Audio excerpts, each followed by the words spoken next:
Israel on Wednesday linked any assistance it might offer for the Gaza Strip's efforts against coronavirus to progress in its attempt to recover 2 Israeli soldiers lost during the 2014 war in the Palestinian enclave.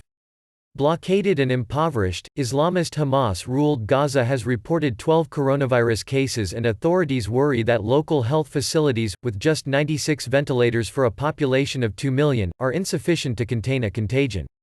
Both Israel and Hamas have closed the Gaza border to non-essential traffic as a precaution against the spread of the infection.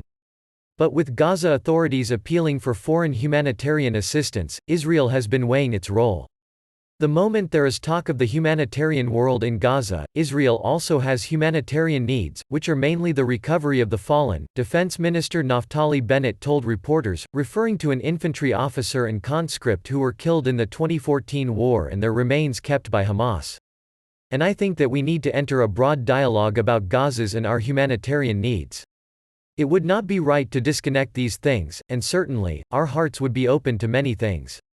It was not immediately clear if Bennett was speaking of a possible condition on Israel providing direct aid, or also on it enabling the transfer of other aid over its border with Gaza. Palestinian officials on Wednesday said 1,500 coronavirus testing kits would be brought into Gaza, with the help of the World Health Organization, after they were donated by the Palestinian administration in the Israeli-occupied West Bank.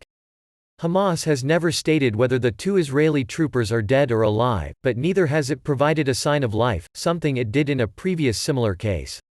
Hamas said returning the 2 soldiers, as well as 2 Israeli civilians who crossed into the territory, would require negotiating a prisoner swap and would not be done in exchange for humanitarian aid.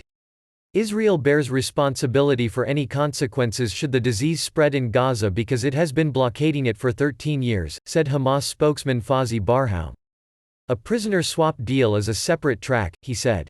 Israel in the past has freed hundreds of jailed Palestinians, including many militants, in exchange for the single-figure recovery of slain or captive Israelis.